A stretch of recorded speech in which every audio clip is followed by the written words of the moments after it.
pray that's a call, cause I'm balling. I was waking up getting racks. Money. One by one, you be my fine wine and Hennessy.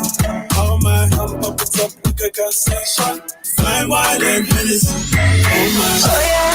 Star 927. Connect to the culture, man. Believe that. Don't let the actions of the few continue to impact the majority. If you know of someone who is taking unnecessary risks with social distancing and curfews, talk to them. Remind your siblings, children, parents, and friends of the importance of social distancing. We will all get through these challenging times, but only if we can all work together. Hashtag Stay Home K-Man.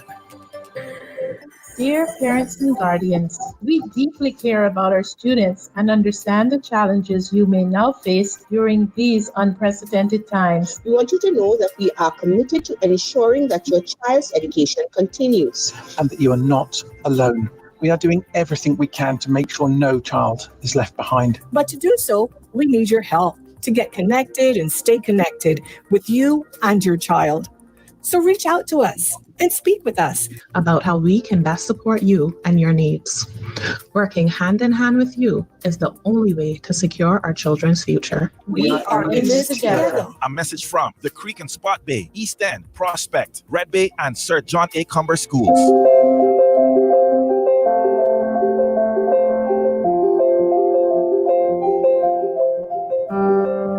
In this time of crisis, we are right here to help keep the power on.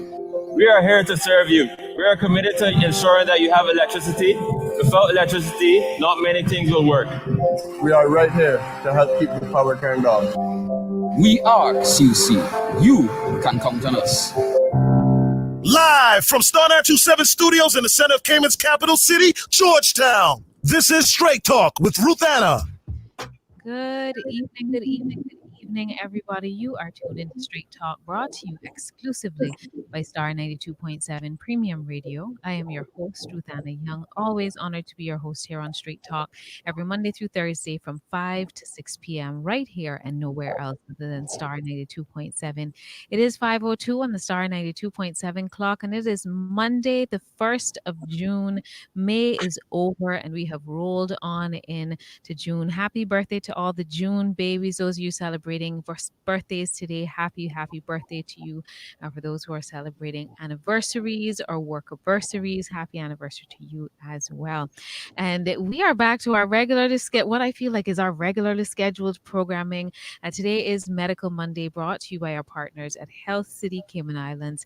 I am joined in the virtual studio this afternoon by no strangers to the Straight Talk studio, Mr. Shomari Scott and Dr. Vineetha in studio this afternoon with me in the virtual studio to talk about the changes made at Health City to accommodate their chemotherapy patients during the COVID-19 crisis, along with other important memos and information regarding what they are doing to continue to provide world-class healthcare to the Cayman Islands and others while safeguarding everyone involved. So they'll be with me until 6 o'clock this evening. Excited to get to talk to them again.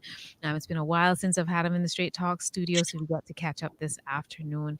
And thank you for all of you who are tuned in via the live Facebook stream on the Star 92.7 Facebook page. And of course, those of you who are tuned in on the radio, 943-3700 is the line in studio. And of course, you can also WhatsApp me any questions, comments, or concerns, 324-1565, or you can email me at straighttalkci@gmail.com. But you guys know the deal. Before we go any further into our conversation here on Straight Talk, we always start our time with the reading of today's Daily Bread. So today's Daily Bread is entitled Needing His Leading, and the scripture comes from Psalms 61 verse 2 and reads, "From the ends of the earth I call to you." Uncle Zaki was more than a friend to scholar Kenneth Bailey. He was his trusted guide in challenging excursions into the vast Sahara. By following Uncle Zaki, Bailey says that he and his team were demonstrating their complete trust in him. In essence, they were affirming, "We don't know the way to where we are going, and if you get us lost, we will die. We have placed our total trust in your leadership." In a time of great weariness and heartache, David looked beyond any human guide, seeking direction from the God he served. In Psalm 61 verse 2 we read, "From the ends of the earth I call to you. I call as my heart grows faint. Lead me to the rock that is higher than I. He longed for the safety and relief of being ushered afresh into God's presence. God's guidance in life is desperately needed for people. The scriptures describe as sheep that have gone astray. Left to ourselves, we would be hopelessly lost in the desert of a broken world. But we are not left to ourselves. We have a shepherd who leads us beside quiet waters, refreshing our souls and guides us. Where do you need his leading today? Call on him. He will never leave you. Thanks be to God for that word today, as always, here on Straight Talk. We remind you, we encourage you to spend time each and every day focused on his word, meditating on his grace and how awesome he is, whether it be the morning or the evening, right here with me, Monday through Thursday on Straight Talk. With that, I invite Shomari and Dr. Vineetha into the Straight Talk studio. Good afternoon to you both. How are you doing? Good afternoon, Rosanna. Welcome back. Welcome back. Dr. Vineetha, how are you doing? Very good. Good evening. Good evening, Cayman. Good evening, Rutana. It's always wonderful to be here. Awesome. Glad to have you guys back. Alric Lindsay says good evening to us all. And Lorna Donaldson watching from Florida. But you know, it's been a crazy time, I think, for all of us. And I first want to quickly do a little catch up. Ladies before gentlemen, Dr. Vineetha, what has this time been for you? What have you been up to? What has the last 2 months or so been like in the scope of your life, at work and at home? Yeah, unprecedented, isn't it, for all of us? I mean, I don't think we have been through any experience like this. So we've been very busy actually to speak of what we've been doing. So ever since Health City had his first case of COVID diagnosed and we went into a lockdown state, there were mixed emotions, initially that of panic, then worry, then slowly, what to do to get over this and make our hospital safe, our patients safe, and all those thought processes. So the 2 weeks that we are in lockdown, we were really busy getting, doing all the contact testing and tracing, isolation, and sanitizing the hospital and various areas. We had our staff segregated, and as Shomari, mentioned previously in another show, we had divided our hospital into a hospital within hospital, two zones. One for possible, suspected or positive COVID patients, and one for patients who are negative or non-COVID. And the same applications, I was busy with doing the same for my patients. But first of all, I had to make sure that, their continuity of care during these 2 weeks of lockdown was not disrupted. So after discussion with Georgetown Hospital and their chemotherapy and oncology team, my patients went to HSA daycare unit for 2 weeks to get their chemotherapy. And I'm very grateful to the team at HSA for this. Heartfelt thanks for all they did to support us during our crisis. And during this period, we got busy formulating ways of new guidelines for operating our daycare unit. So, and we had plenty of help and guidance from various guidelines, oncology guidelines from all over the world, be it that at the NHS or NCCN or ASCO or several other prominent oncology bodies. So based on that, we were able to define or derive a definite protocol for managing our patients. So, we have been practicing strict temperature and symptom screening at every visit. Patients have a pick up and drop policy, no attenders allowed. The daycare unit has been modified in such a way that, there is only one patient is accommodated at one time. We have opened up new rooms for infusions. And patients are scheduled serially so that there's only one patient in the daycare unit at one point, in one room at one point, at a point of time. So the nurses all wear paid personal, and including me when I go to see them, PPEs. And we are regularly screened for COVID just because we are frontline health workers and my patients are very, very vulnerable to COVID. So a lot of these practices, help us to keep our patients safe. And we have migrated from OPD in-person consults to teleconsults for all cancer survivors, so we don't risk them coming into the hospital. So you're still able to, so you're able to give I guess, advice and guidance to them for cancer survivors, but lowering or virtually eliminating their risk by doing it as a teleconsult. And before we get into some of the other precautions that we've taken, I know, Shomari, your hands have also been full, I'm sure. What have the last 2 months been like for you, and all of the changes that have occurred, and all of the things that you guys have had to navigate at Health City? No, definitely. As Dr. Vineetha said, unprecedented time for everybody, I'm sure. And the interesting thing is, right as we had the first positive case that was there with us at Health City, as you would know the story, gentleman had 2 cardiac arrests. Cruise ship was allowed to dock, so regular people would have come off during that day. Just like another emergency, he would have come to us. At that point in time, I had absolutely no symptoms of COVID, even checked to look at the area of Italy that he was coming from, which had, at that point in time, no cases, and there was no reason for us to suspect. So it wasn't until probably about a week later, if I recall correctly, when he started to develop a dry cough, which then let us suspect that there may be something else there. Isolated him right away and sent for the test, and that was in the first batch of tests that went off to CARFA at the time, because we didn't have the actual testing apparatus here in the Cayman Islands at that point in time. And then as soon as it would have been a Thursday, still remember it as yesterday, we would have received the message that the gentleman was positive at 2:30, and there was to be a government press conference at 3:30. So right at that point in time, Dr. Binoy, who is in charge of our facility, and myself got in a vehicle to drive down. And as we were doing that, our medical director, as well as who is Dr. Dhruva, as well as Dr. Archita, who is in charge of infection control and in charge of when we have infectious disease and the such within the hospital, who would have already put together a plan for it. We had to then, at that point in time, go ahead and make sure that the plan was enacted. And as we were at the press conference, all of the contact tracing was being done. Who would have had access to the patient? Who would have been in contact with the patient? So by the time we finished the press conference and got back, we had, meetings with all of the staff to let them know what was happening. And then when, our night becomes the day with our head office in India, we had the conversation right away and made the difficult but tough right decision of saying we're going to close the hospital.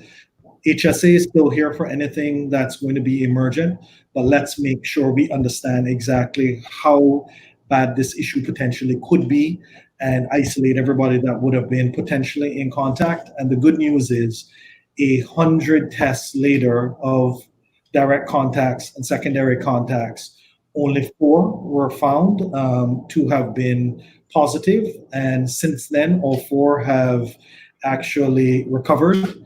And we have no staff members that are positive and no patients that are positive at this point in time. But now looking back at it, when we first did it, a lot of people were like, why would you do that? Oh, is this the right decision?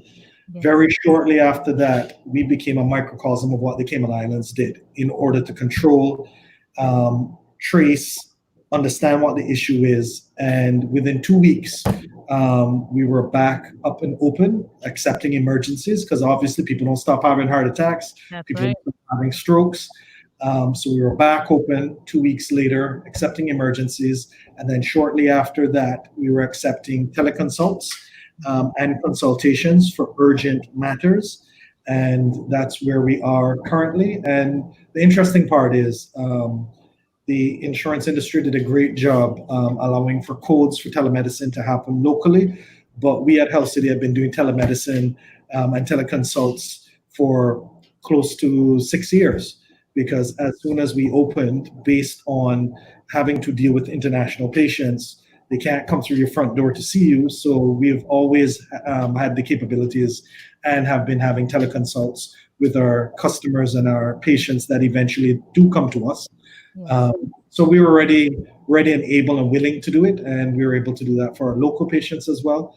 Dr. Vineetha already went through everything we did to make sure we sanitized, put in additional protocols, hospital within a hospital, two separate areas, staff members that deal with the potential COVID patients on one side that don't have interaction with the other end of the hospital. So even if there were to be further issues and HSA needed us to take COVID patients, we would be able to do it in a very safe manner with minimal risk to anybody else. And now we're operating. And if tomorrow we're allowed to see elective patients, the advent of allowing us to have teleconsults, I think is if you think about the future, the health industry and healthcare industry has always been talking about in the future, teleconsults, stop bringing people to the hospital. You can do it electronically and digitally and the such. And what COVID has done is more or less forced it on us that people who had inertia, who didn't want to do it previously, now we're doing it and it's working, right? Previously, when you needed to give CMEs, continuing medical education credits, you would have to fly somewhere, you would have to have everybody in a room. And now we can have 200, 300, 400 doctors seeing our doctor, give a presentation, and it happens seamlessly as if you're in the room with them, ask questions, get your answers. And I just think that the one silver lining is that a lot of areas that we've been talking about for probably the past 10 years in medicine has been thrust upon us, and now we're just going to build on it, and it's going to get better moving forward, where people who don't need to actually come to the hospital won't, and you save those beds and that time for persons who actually need to be there to physically at hand get medicine or obviously be healed or have surgery and such. I think that, thank you for sharing all of that. I think that you point out something that I think more and more, I'm hearing more and more from people, is that this has, from a technological standpoint, it has pushed us forward to things that were soon come. Right, it's forcing our hands and moving us forward at a much faster rate than some would have wanted or easily accepted. And we have Mousa tuned in from the UK who says, "Shomari, I see ya." Shout out to Mousa. Thank you for tuning in. And my mother says, "Hello, my daughter in Health City's amazing staff. You are all amazing." So I know my mother has always thought, like many has always thought very highly of the staff and the services offered at Health City. Good afternoon, Mother.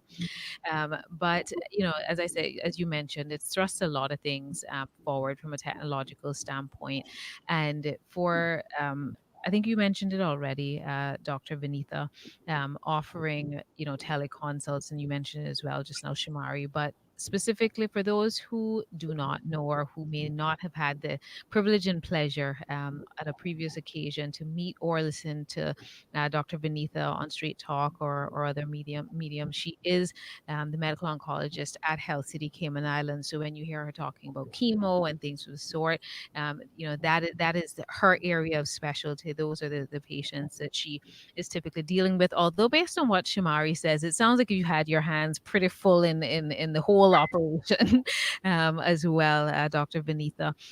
But as you mentioned, yes, any patient going through chemo for whatever reason is in an especially vulnerable category, right?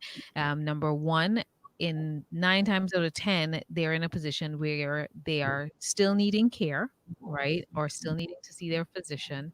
And just by virtue of the chemo and whatever health condition they have, are in what I would presume as a non-healthcare professional to be incredibly at high risk, right? And we hear through all of this, we've heard of high risk persons, we've heard about our elderly and the like, but your area of expertise is responsible for overseeing the care of an incredibly, and correct me if I'm wrong, but an incredible set of very high risk patients, right? Because they're already compromised because of their treatment, if I'm correct.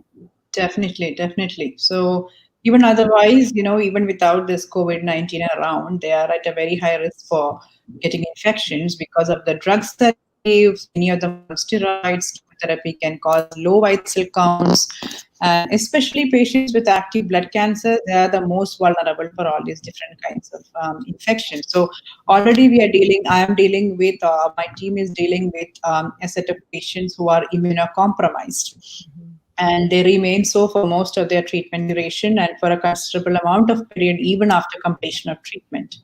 So their chances of getting this virus is very high. And we also have, as you know, cancer incidence increases with age. So we also have a considerable number of elderly patients who are getting chemotherapy. So that adds to the risk. Wow. Wow. Wow. To be honest, I hadn't even thought about that aspect of it, right? That we've heard so much talk of, why the elderly, are at such high risk, but then you add that reality to it. It makes it even a more, I guess, challenging situation. But based on what you've told me from the onset, and when you learnt in particular that you had a COVID positive patient in the hospital, you immediately rolled out your protocols and put things in place. Now, I think that's one of the things that we've slightly forgotten, especially in the earlier stages of this, in regards to the healthcare industry as a whole and Health City being no different. While COVID itself is, I think, a whole new adventure for us all at the scale that it's at, hospitals and healthcare facilities already have to some degree protocols, or potential protocols that would have been discussed or documented as to if this then this, right? So it's not like you're completely caught off guard. There are precedents to some degree for certain aspects of infectious disease and all those sorts of things. How how different is this scenario for you guys, or are there standard protocols that would ordinarily apply to a situation like this, or did things have to be tweaked a little bit because of COVID? Well, we definitely have, a definite set of infectious disease or guidance protocols. From the outset, we have Dr. Archita Joshi, our pulmonologist, as leading a very efficient and robust team who are always, coming behind as doctors to make sure that we do all the sanitization measures and hand hygiene and stuff like that. We have periodic exercises to, improve our staff's education on these various matters. I mean, just not respiratory infections, but also, other infections which can be transmitted by touch, and resistant bacteria and all that can spread from one patient to another in the hospital. So we have stringent protocols and guidelines in place already. And I think that's the reason we were able to contain the infection rate in Health City to just 4. One of them being not a staff of the patient, just three staff were infected, and I think that was before, once we suspected the patient had COVID, we had done all the precautions, taken all the precautions to have respiratory isolation for him. But even before that, the infectivity rate was less and confined to only 3 because of the stringent precautions that we always take on a day-to-day basis when we deal with our patients. So yeah, I think we have done a good job with infection control in the hospital.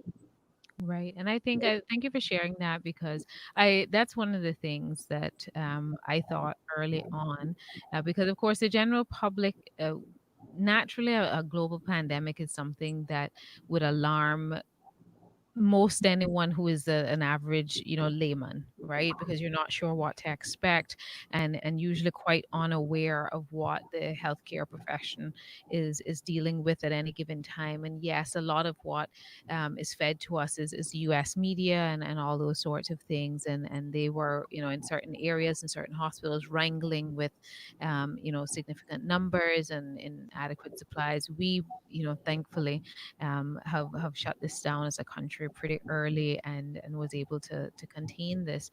And I think a lot of it is to do with the fact that our numbers are small generally as a population, but protocols already exist that help mitigate some of these risks, right? Because it is a hospital, and I think sometimes along the way we may have forgotten that a little bit. From the public standpoint, is that they're generally speaking, in hospitals, there are protocols that exist to help mitigate spread of disease and things of that sort. And that being said, with all the precautions that you have now put in place, and I even up to today, I got a question from someone in the public that says, "Can I go to the hospital today?" Right? They were not feeling well, and still weeks and months in, people are unsure about what are the guidelines and rules around accessing, hospital or emergency care, medical care in general. If someone is not feeling well, for whatever it is, a pain, whatever the case may be, what are some of the things that they need to consider in terms of coming to, if they felt they need to come to Health City or accessing the services at Health City, to speak to that question of, well, I'm not feeling well. Can I go to the doctor today? Yeah, so definitely, as we would have been talking offline, Ruth Anna, what we're finding, and this isn't only in the Cayman Islands, this is globally. If you read and you understand that people aren't presenting as usual globally when they should for emergent types of situations. We're having people who are ignoring heart attack signals, ignoring stroke signals because they don't want to present at a hospital, especially in those areas that they have quite a few COVID cases and they're watching the news and people are really scared. And it's having the reverse impact where people who otherwise would have either been able to be saved or, time is muscle, time is brain. You would have been able to have a better quality of life that point forward, are not coming when they should. So the rule of thumb is that anything urgent and or emergent is allowed to actually occur at the hospital. So if you aren't feeling right, and it would be something that you usually would present or call a doctor's office, still call, still present, because we will be able to either, when you call through, depending obviously on how ill you are, we'll either be able to give you a consult, either through teleconsult, or if it's serious and you need to come in, then you will be able to come in, and all of the protocols are in place to be able to ensure that you get the service you need. And I think you're mentioning that some people are also asking about the letter day. There is no letter day for the hospital, right? Getting sick doesn't say, all right, you're Tuesday, Thursday, Saturday, let me wait a day prior to getting sick. So whenever you feel it, it's like any other time for medical care. We're all open, and however you would usually, whether it's call 911 or call your GP or call Health City, whatever you would usually do, please go ahead and do that because as medical professionals, we're all here and waiting for you. Awesome. And if they needed to, and I know normally Health City has a separate hotline for their ambulatory services. Are those services still in operation at this time, or is everyone calling 911 and then if it's an emergency? Yeah, no, it's still there. So the same way you would go about it previously, you can go about it. Also, if it's not something that you may need an ambulance, but you're having discomfort and you want to call, you can still call 640-4040.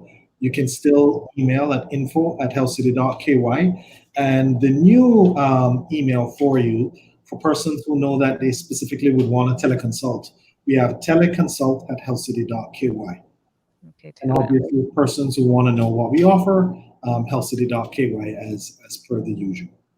Okay. And when we are heading out to our first break of our time together, I have a couple of questions about teleconsults because I'm hearing about them. I have had the good fortune not to need to do any of them since all of this has happened. Thankfully, me and mine are safe and healthy by all accounts. But I have some questions, as do others, because it's a new for those of us who. Which is many of us have never had to access healthcare by teleservices before. People are wondering, well, what do I expect? What does that look like?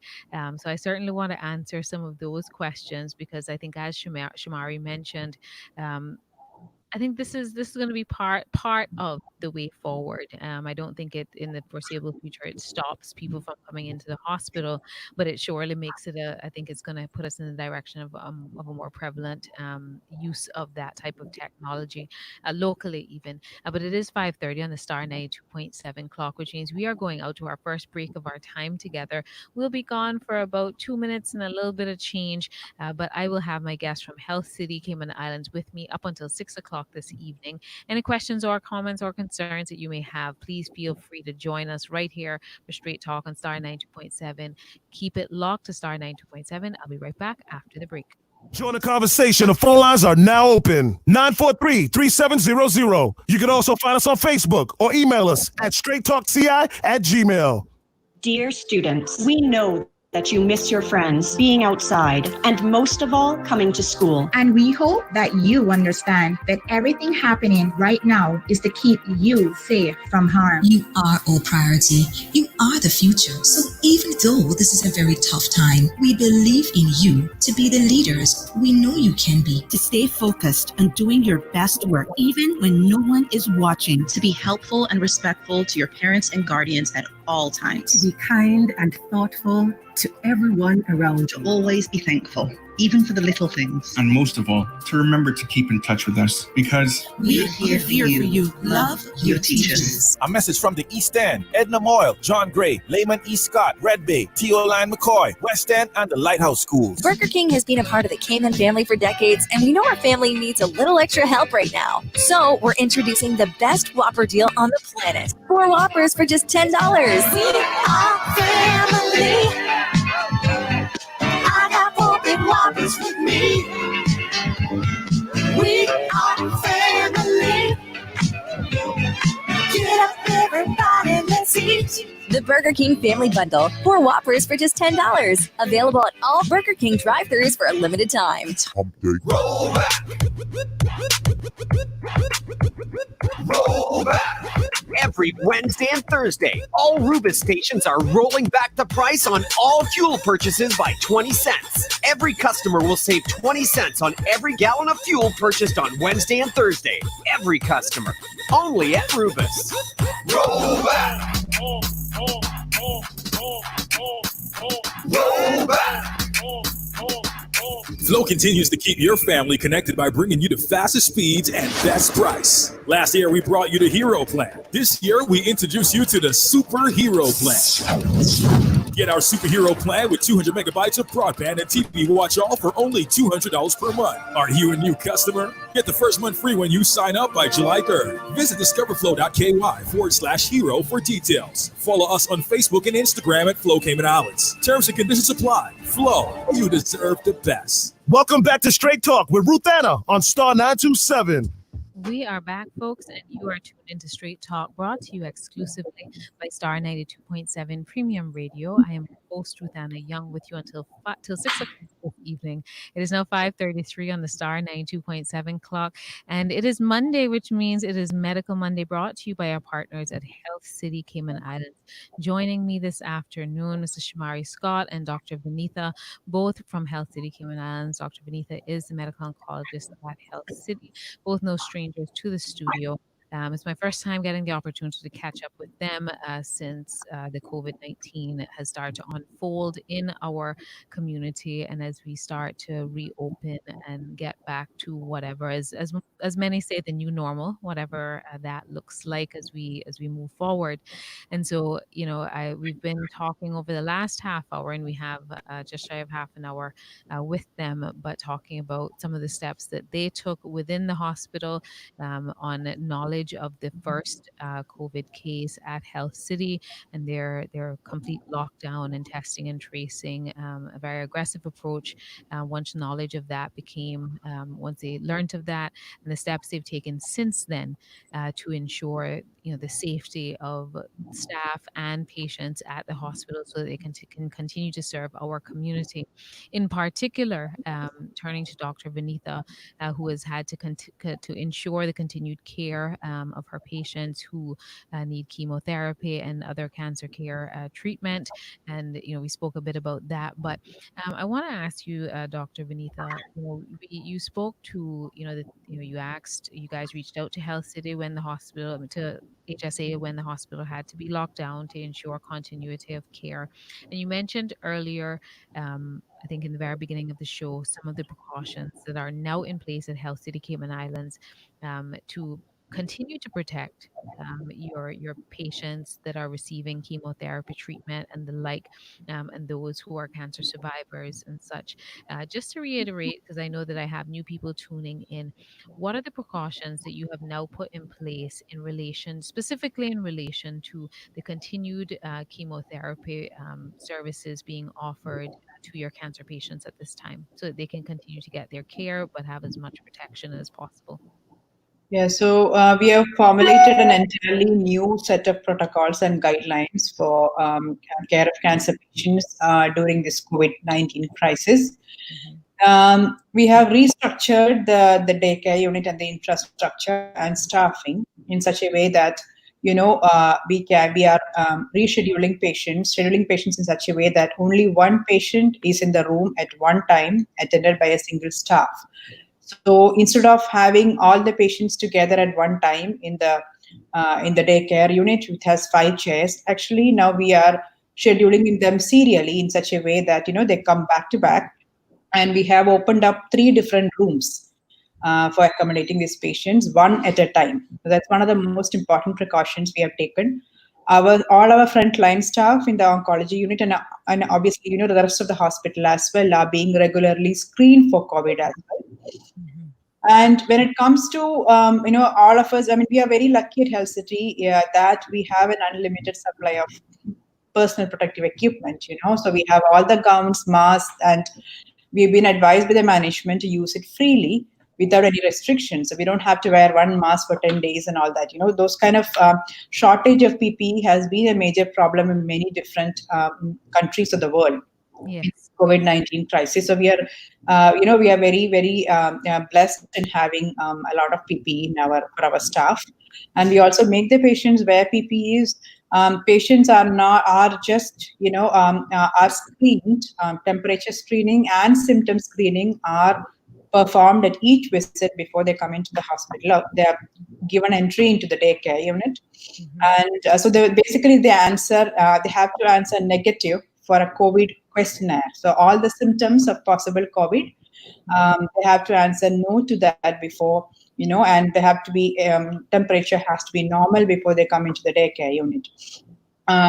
Unlike before, no relative or friend is allowed to stay with the patient, so strictly no inpatient or daycare visitor policy. And it's only a drop and pick up. And even the entrance to the daycare unit has been modified that the patients do not have to go through the entire length of the hospital before reaching our daycare. So these are just some of the infrastructure staffing precautions that we have taken to protect our vulnerable patients. Okay, and thank you for sharing that. And to add to something you mentioned in terms of having more than adequate supply of PPE, and not having to reuse for 10 days. So for those who may not be following some of the global media and reports from other healthcare facilities in other countries and such, to put that in context. Very early on in the pandemic, for those who didn't see it, I had straight talk with a panel of nurses out of the US, one of whom was working in a COVID designated hospital.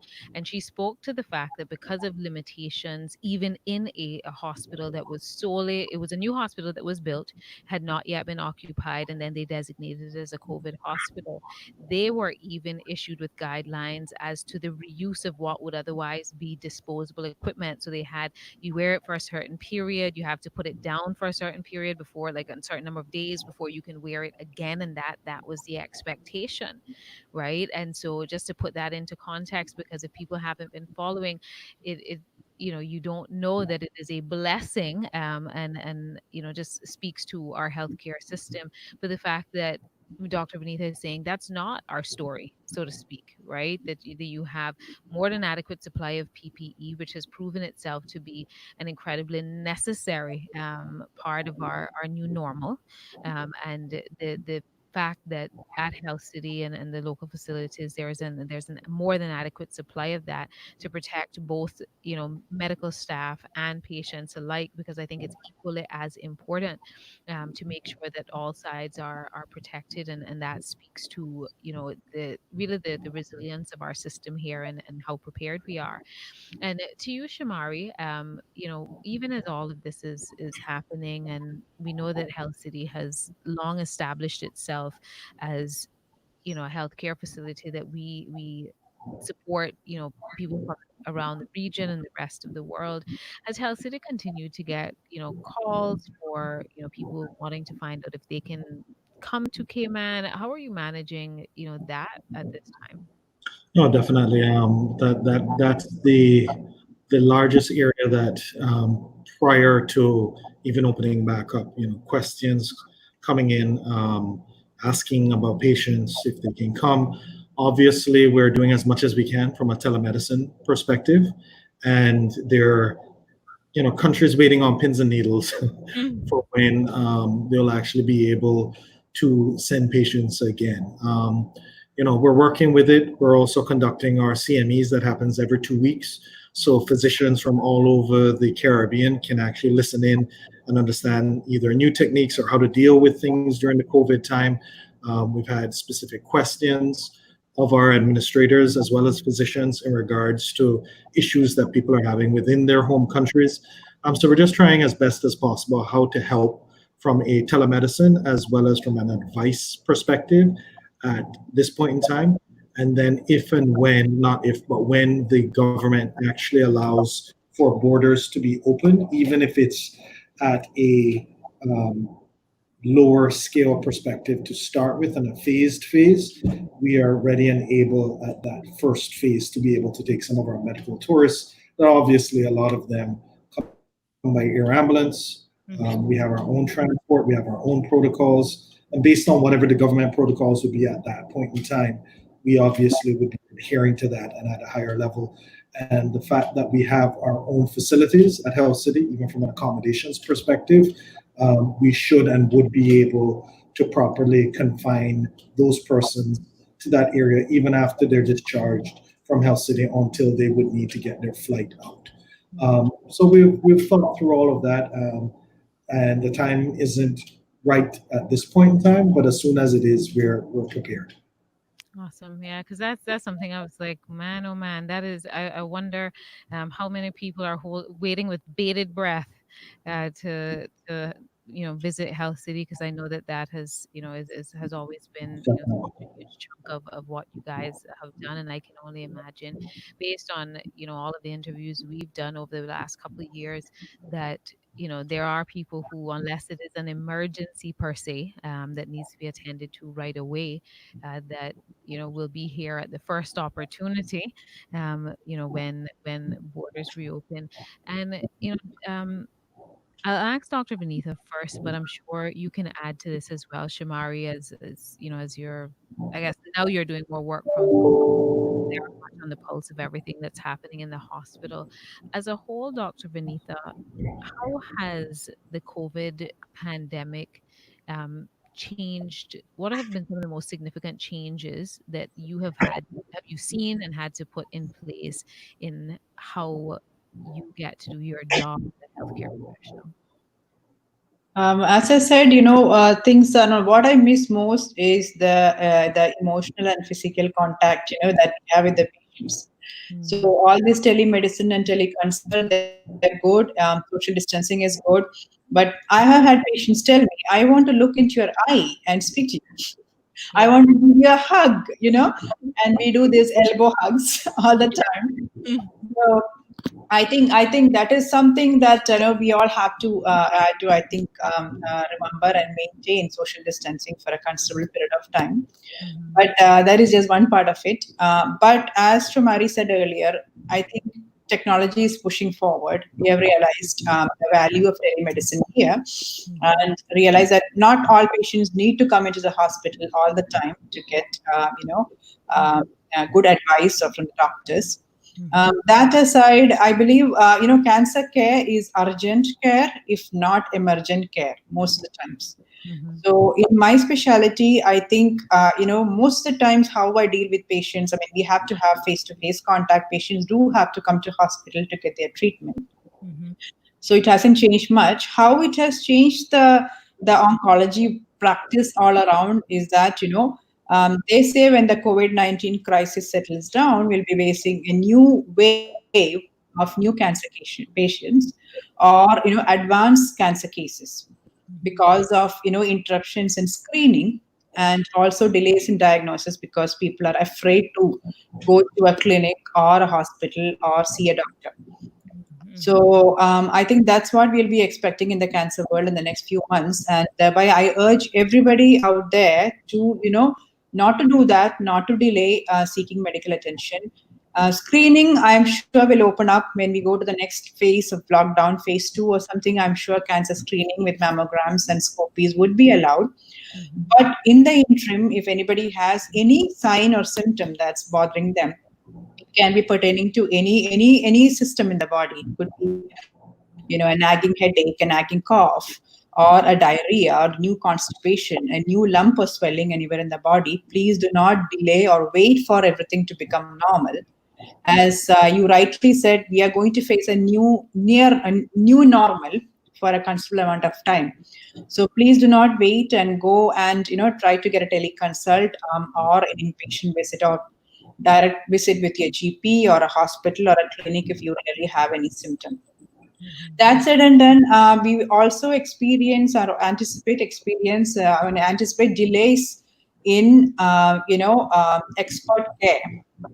Like for example, for the Cayman Islands, there are a lot of specified areas of cancer treatment that's not available here, and patients have to go overseas for, Correct. including radiation, complex surgeries, new treatment options like advanced immunotherapy, bone marrow transplantation, and all that. And all those those kind of situations or those kind of referrals may be potentially delayed because of lack of flights or inability to accommodate medical tourism for countries like the US. And again, many clinical trials have been on hold. So a lot of patients who have been part of clinical trials, experimenting new drugs which could be pioneering treatments in cancer care, many of them have been put on hold. And if the lockdown continues like this for a long time, we also anticipate shortage of critical drugs in oncology. Okay. Yeah, so these are all the worries that we in the oncology world have about the near future. Despite all our attempts at managing to care for our patients and provide all the regular care, these issues might create might turn up as problems in the continuity of care. And I think the healthcare profession as a whole are trying to answer those questions, right? I think that's the in my opinion, the benefit to the fact that this is a global situation is that in many professions like healthcare, it is not just one individual country or one individual team trying to answer certain questions or find solutions to certain questions.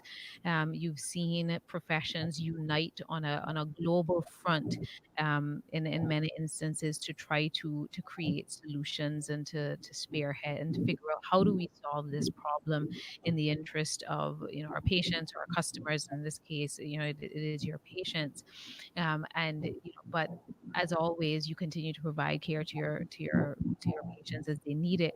And you mentioned teleconsult, and I don't know if you've seen them.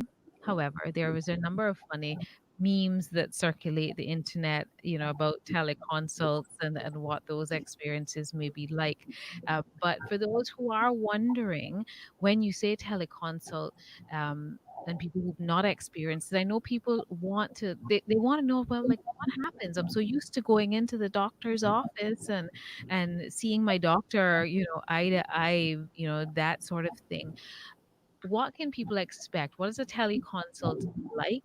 What happens during a teleconsult? Because many people are unsure about what that experience is actually like, and whether that it's a complete shift from what they would normally experience. So I think there are a lot of curiosities there, and the mindset that well, that can't possibly work because, of course, I have to go into the doctor's office, right?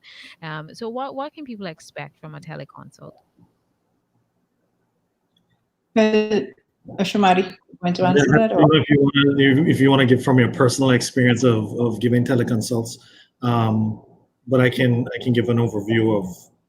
Yeah, you can do that, and I can tell you about Yeah. my. So the interesting thing is, Ruth Anna, I think one portion of why teleconsults didn't happen previously is exactly what you just said, whereby patients themselves feel that if I am not sitting in front of a doctor and the doctor can't actually sit and look into my eyes and talk to me and see me, then you know he didn't really see me. Right. Whereby, even from, I'll just give you an example, right? From an orthopedic perspective, there's a scoring sheet by which a Dr. Alvin or a Dr. Naranjan would ask you a list of questions, and based on how you respond to it, and obviously seeing the x-rays that they would have had, they will be able to say whether or not, you know what, try physiotherapy for another 2 weeks before you actually have to come to me and tell me if you're feeling better or not. And at times they don't need to physically see you, they just need the scoring sheet to be filled out to give the advice, just based on the science behind it.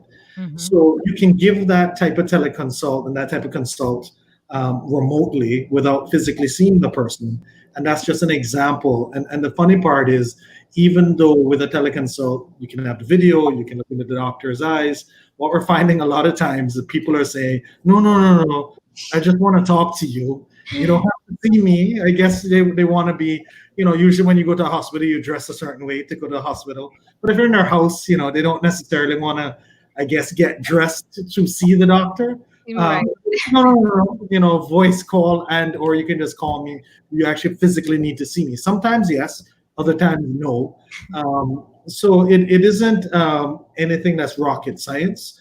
However, as technology goes, there are different types of technologies that are happening that through the smart devices and such, you would be able to get the readings. And that's going to be the next level we go to when people are used to now, dialing in and seeing their doctor. I think the next level that's going to happen is with your wearables and your diagnostic equipment that is remote, that will be able to feed the information to the doctor, and you can have a further conversation. I think is the next level, which probably will come sooner than later now that we're living in a COVID world. I completely agree, and I can see how I can totally see the conversations that I guess will arise out of this and that have arisen based on what you've said, in terms of, and I think it's no different than even as you say, people dress a certain way when they go to the hospital, and now that it's whether a phone call or a video call or the like, people are trying to figure out, well, what do I do? How does this all work? But can you share a bit of your personal experience, Dr. Vineetha, about how the teleconsults have gone, for you, from personal experience during this time? Yeah, so I've been using teleconsults for patients or for cancer survivors, especially the ones who are long-term survivors who don't really have to come out, especially this time of the crisis. And also, if I have a clean set of labs and scans in front of me, they have a whole body scan that says clear of cancer, and the labs are fine, then I don't really have to ask them to come in, especially at this time, to see them. And I would prefer them to be in the safe surroundings of their homes, and then we chat. And if there's anything that I need to examine, obviously I ask them to come in. And all initial consultations are also now teleconsults, because many of them are second opinions. So, sometimes I'm able to give an opinion just based on reports without having to see the patient. But obviously, if I have to see a patient, I will ask them to come in. And that's it and done. As like Shomari said, most of my survivors are long-term patients, really do say, when given a choice, no, we are going to come in, we want to see you. Yes.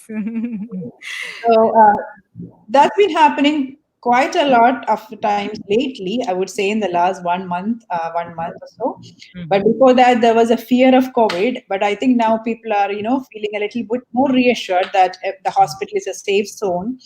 And somehow maybe the the recovery rates are good in Cayman. We are blessed. So maybe, they're feeling more confident in coming out. But I do discourage them from coming in. Like, quite a lot of times I would say, no, this is enough for you for this time. In another 3 months for your next follow-up, let's see, maybe we can, schedule a real consult at that point of time. But I think the care, that the patients receive for selected patients, I would not say for all, is the same with the convenience of being at home. Okay. Okay, just a little bit of just needing to get used to it, I guess, right? But we are just, we have a few minutes until 6 o'clock. So, as usual, I would like to give you both the opportunity for final thoughts and reminders to the listening public before we close out the show. And I normally do ladies before gentlemen. So, Dr. Vineetha, final thoughts and reminders from you, and then we'll go to Shomari before closing out the show. Yeah, I think we are really blessed in Cayman that we had such a proactive government and public health doing taking all the necessary steps at the right time, and all the healthcare facilities and the doctors and all the staff have been really making good progress and effort towards containing this infection. This said and done, I do not think we will be able to eliminate COVID from our community. For a reasonable amount of time, this virus will still be in the community, but we have to practice good hand hygiene, social distancing, and I would say treat everybody outside your family as a potential carrier of the virus, and especially those at high risk. Please continue, self-isolating yourself, especially the elderly and those with multiple, illnesses like heart disease, lung issues, cancer. Stay safe, Cayman, and I'm sure we'll overcome this crisis soon. Okay, thank you for that, for those tips. Final thoughts from you, Shomari, thoughts and reminders to the public. Just it's great to be back here with you, Ruth Anna, although not in studio, here, electronically on internet, having a great conversation. And I look forward to many, many, many more Mondays to come. And just reminding people that if they think they need and want a teleconsult at healthcity.ky, or you can reach out to us at info@healthcity.ky. Most people remember info. Same thing, send it through. Don't worry, you'll be able to get through to us. If you need to give us a call, 640-4040. And if you just need to check the website, healthcity.ky. And we never went anywhere. We're here for you, Cayman. And, we have great professionals like Dr. Vineetha that at the end of the day, the patient always is at the center. So even when we were going through our 2 weeks, you had our physicians, such as Dr. Vineetha, trying to do everything possible to make sure that our patients had a continuation of care, because at the end of the day, it doesn't matter which facility, the patient is what matters, and we want to make sure that they always have the best medical treatment possible. And I thank Dr. Vineetha for all of, obviously, the hard work she would have done, and her patients obviously thank her for everything she would have done in that time. And now we're back here and taking care of them as we never left. All right. Thank you guys both so very much. A privilege and pleasure to have you back in the virtual studio. And I look forward to when we do have the opportunities to be back in each other's physical presence. But we will make use of technology as the world moves forward. And we are on the brink of 6 o'clock, which brings us to the end of Medical Monday, brought to you by our partners at Health City Cayman Islands. Glad to have you guys back. Tomorrow, I will be in studio as per usual, 5 to 6 o'clock p.m. on Star 92.7. Joining me tomorrow, I will have Mr. Jeremy Scott and others with an update from work, WORC. We know many people, I know over the last weeks, have gotten many questions about what the current policies and procedures are. So they will be with me tomorrow from 5 to 6 to answer questions, to clear up some of the current policies, what to do, what not to do, how to do it. And I know there are so many questions in that regard. So they'll be with me from 5 to 6 tomorrow right here for some straight talk on Star 92.7. For those of you who are on the roadways, please drive safely. I love y'all, and I will talk to you same time, same place tomorrow afternoon on Star 92.7. Let's get to the point. More straight talk.